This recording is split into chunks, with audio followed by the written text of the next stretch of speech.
tämän webinaarisarjan pariin, jossa tarkastelu tapahtuu näyttelykokoelman rakentamisen näkökulmasta. Fokuksena pyrkimys saavuttaa mahdollisimman hyvä menestys näyttelyssä.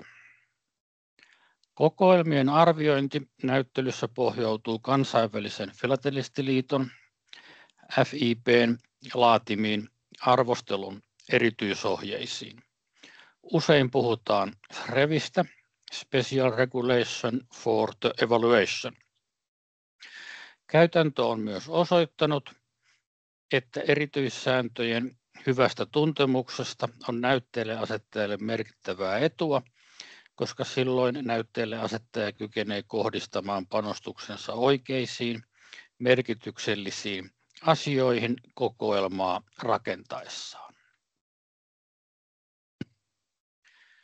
Postihistoriallisen yhdistyksen yksi tavoite on jakaa tietoa postihistorian keräilyn tavoista. Tämä webinaarisarja on osa Postihistoriallisen yhdistyksen toimintaa. Monipuolisemmin yhdistyksestä saa tietoa esimerkiksi yhdistyksen nettisivuilta www.postihistoria.fi. Minä olen Petteri Hannula. Pyrin jatkuvasti kehittämään omia kokoelmieni yhä paremmiksi ja tämän vuoksi seuraan trendejä ja oppeja maailmalta. Tämän webinaarisarjan luonnissa olen hyödyntänyt FIPin kokoelmarakentamiskoulutuksien antia, erinomaisia, joilla tarkoitan yli 90 pistettä kansainvälisessä näyttelyssä saaneita kokoelmista tekemiäni analysointeja, keskusteluja tuomari- ja näyttelijäasettajakollegoitteni kanssa ja kantapään kautta saatuja ihan omia kokemuksia. Näyttelykokoelman rakentamisessa käytännössä kyseessä on tämän kaavion mukaisesta iteratiivisesta prosessista. Ennen kokoelman monteeraamista ensimmäistä kertaa kokoelman aihetta saatetaan säätää useampia kertoja ja tutkia lisää lähteitä. Näiden pohjalta niin tarina kuin tarvittavien kohteiden luettelo muokkaantuu edelleen. Näyttelyyn osallistumisen jälkeen voi olla tarve säätää kokoelman aihetta ja siitä syystä tai joka tapauksessa voi olla paikallaan tutustua lisää lähdemateriaaliin, jonka myötä saa kokoelman tarinaa säädettyä ja täydennettyä, mistä seuraa taas vuorostaan uusien kohteiden hankintatarvetta. Tässä ovat alekkain edellisellä sivulla olevat vaiheet ja sarakkeena kulkevat näyttelykokoelman arvostelun osa-alueet. Kannattaa panna merkille, että pohjimmiltaan vain kohteiden hankinnassa tarvitaan varoja. Se, miten muissa kohdissa ja toki myös kohteiden hankinnassa onnistuu, on kiinni omasta paneutumisesta, viitseliäisyydestä eli työstä. Tänään puhun arvostelun osa-alueesta tietämys ja henkilökohtainen tutkimus, joissa tarkastelun kohteena on, mitä näytteelle asettaja tietää kokoelmassa esitettävästä materiaalista suoraan, kuten kohteiden analysoinnit, tai välillisesti, kuten tarinan sisältämä tieto. Kokoelmien arviointi pohjautuu siis kansainvälisen filatelistiliiton laatimiin arvostelun erityisohjeisiin, eli SREViin. Tietämystä ja henkilökohtaista tutkimusta arvioidaan kolmea kautta. Varsinainen filatelinen tietämys, henkilökohtainen aiheeseen perehtyminen ja uusi tutkimus. Nuo luetelmana esitetyt asiat ovat suora lainaus SREVistä. Seuraavassa katsotaan, mitä niillä käytännössä tarkoitetaan. Käsitettä filateelinen tieto ei tule säikähtää, sillä kaikkeilla näytteille asettajilla on sitä koska he ovat keränneet ja opiskelleet jonkin aikaa ja käyttäneet osan säästöistään kokoelman materiaalin hankintaan. Paljon on kyse siitä, miten tämä tieto tuodaan esille, miten se esitetään. Alussa esitetyssä taulukossa, niin nyt puhumme tuosta sarakkeesta. Tietämystä osoitetaan valitsemalla kokoelmaan kohteita, jotka osoittavat valitun aiheen tuntemusta, analysoimalla kohteet hyvin, käyttämällä ja oikein tulkitsemalla valittua aihetta käsittelevää kirjallisuutta, ymmärtämällä valittua aihetta kokonaisvaltaisesti ja täsmällisesti, esittämällä oikein taksoitettuja ja käytettyjä kohteita, jotka kuvaavat aiheen tärkeimpiä filateelisia elementtejä. Joitakin esimerkkejä tilanteista, jotka osoittavat puutteita filateelisissa tiedoissa.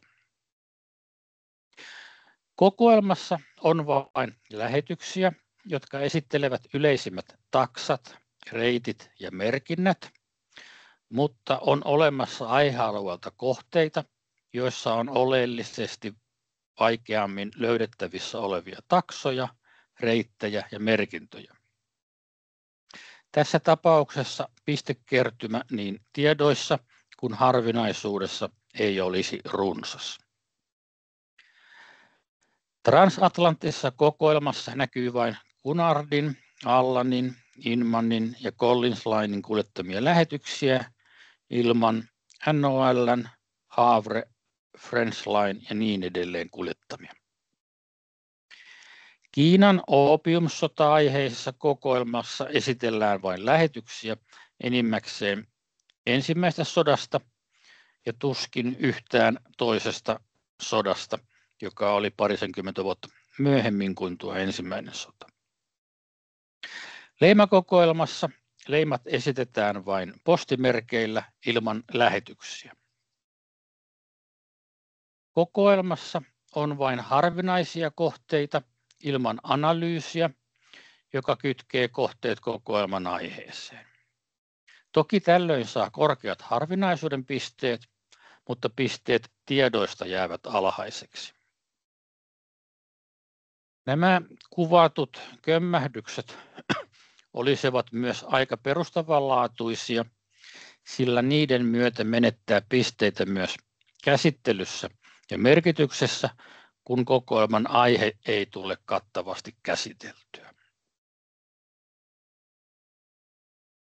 Henkilökohtainen aiheeseen perehtyminen ilmenee siten, että kokoelman rakennetta ja kerrottua tarinaa ohjaavat keskeiset postihistorialliset näkökohdat on analysoitu ja kuvattu tarkasti, ja kaikki postihistorian kannalta merkitykselliset näkökohdat, kuten taksat, reitit, säädökset ja merkinnät, on tuotu esiin. Oikea taksan kuvaus sisältää tiedon, mitä on lähetetty, kuten kirje tai postikortti, mikä on lähetyksen postimaksu ja määräytymisperusteet, kuten painorajat, ja mistä mahdollisista osatekijöistä se koostuu, sekä tällöin osatekijöiden taksat. Ja tarkka ajanjakso, eli tarkka alku- ja loppupäivämäärä, jolloin taksa ja osatekijöiden tapauksessa osatekijät olivat voimassa.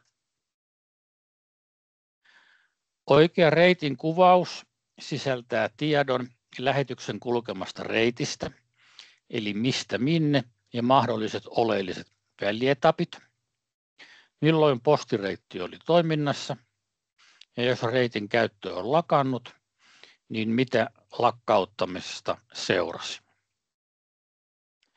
Oikea makrofiilinen eli leiman kuvaus pitää sisällään käyttöpaikkakunnan tai, jos on kyseessä liikkuva toimisto, käyttöpaikan tai reitin. Leiman aikaisimman ja viimeisimmän tiedossa olevan käyttöpäivämäärän, painanteen värin tai muun tiedon alalajista, jos alalajia on, ja muun mahdollisen oleellisen tiedon, kuten jos kyseessä on painanteen epätavallinen käyttö. Kohteen analyysin eli kohteisiin liittyvän kuvauksen muistisääntönä on 3 R. Remarks, roads, rates. Remarks eli lähetyksellä olevat merkinnät, niin leimasimilla tehdyt kuin käsinkirjoitetut, selitettynä ja määritettynä. Routes eli lähetyksen kulkema reitti ja rates eli lähetyksen postitaksa. Miksi lähetys on tullut valittua ja juuri kyseiseen kohtaan tarinaa, niin jokin edellä mainituista seikoista muodostaa sille perusteen, eli kytkennän tarinaan. Revin mukaan postitaksa on analysoitu hyvin silloin, kun siitä kerrotaan, mitä on lähetetty, tässä tapauksessa kirje kirjattuna lentopostissa, postitaksan suuruus, kukin komponentti, joita tässä esimerkissä ovat kirjeen perustaksa, kirjaaminen ja lentolisä, niin mikä on kunkin näistä erikseen suuruus ja sitten kaikki yhteensä. Ja taksan tarkka voimassaoloaika, eli alku- ja loppupäivämäärät, ja nämäkin komponenteittain. Kyseeseen voi tulla vielä 4. R, remarkables, selittämään, miksi kohde on harvinainen tai muutoin erityisesti huomion arvoinen. Jos sillä perustellaan, miksi kohdetta korostetaan erityisellä kehyksellä, niin käyttäen selitteeseen samaa väriä kuin kehyksessä, selite kytkeytyy korostukseen. Tilaa ei koskaan ole ruhtinaallisesti. Tämän vuoksi tulee aloittaa kokoelman aiheen kannalta tärkeimmistä asioista. Eli ensimmäisenä asia, miksi kohde on esillä juuri tällä kohdalla, eli se itse varsinainen asia. Sitten, jos tila sallii, niin muut kokoelman aiheeseen liittyvät asiat, jotka eivät ole suoraan nähtävissä tai luettavissa kohteelta. Tällaisia ovat esimerkiksi taksat ja kuljetusreitit, ja kuljetusreiteistä siis välivaiheet, ei vain päätepisteet, jotka ovat nähtävillä lähetykseltä. Edelleen tilan salliessa, niin muut asiat, jotka eivät ole suoraan nähtävissä tai luettavissa kohteilta, kuten kääntöpuolen leimat. Muut kokoelman aiheeseen liittyvät asiat, jotka on suoraan nähtävissä tai luettavissa kohteelta. Tällaisia ovat esimerkiksi kohteen esillä olevan puolen postileimat ja muut merkinnät.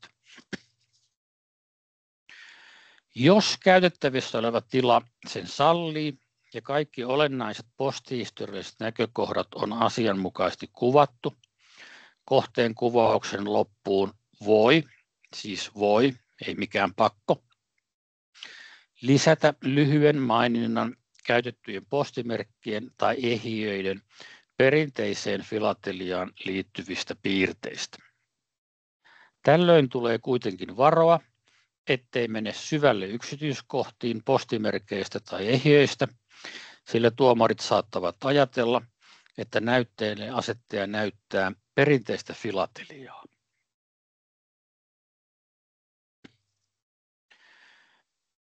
Jos aiheesta on saatavilla laajasti aikaisempaa tutkittua tietoa, niin ei ole järkevää vaatia näytteelle asettajalta uusia löytöjä laajasti tutkitusta aiheesta. Siksi tällaisen aihepiirin kokoelmaa ei rangaista henkilökohtaisen tutkimuksen puutteesta.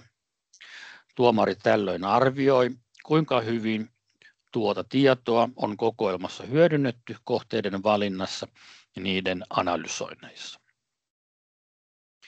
Jos aihetta on kokoelmissa paljon käsitelty, mutta kokoelmassa aiheesta on kyetty esittämään uusi, tuore tapa käsitellä sitä, niin tämä tuo pisteitä. Täysin uuden tiedon, havaintojen esittäminen palkitaan erityisesti.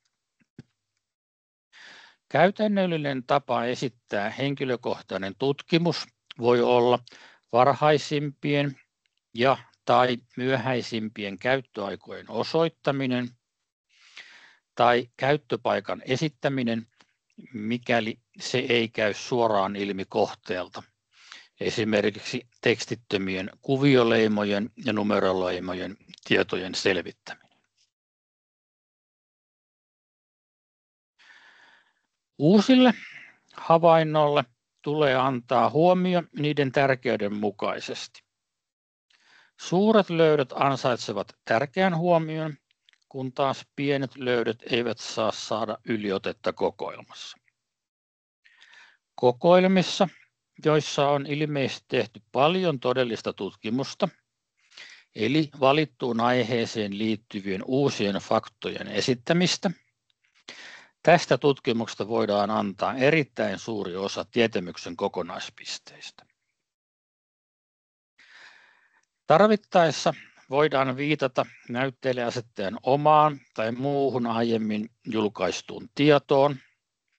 Nämä voisivat olla maininta johdantosivun tekstissä, sijoitetaan omaksi luettelokseen johdantosivulla nämä oman tutkimuksen lähteet, mainita siitä asiaan kuuluvalla näyttelysivulla, jossa sitä uutta tietoa esitetään, taikka sitten mainittuna synopsiksella. Tässä on varsin kelvollinen esimerkki, millä tavoin omasta tutkimuksestaan voi kertoa.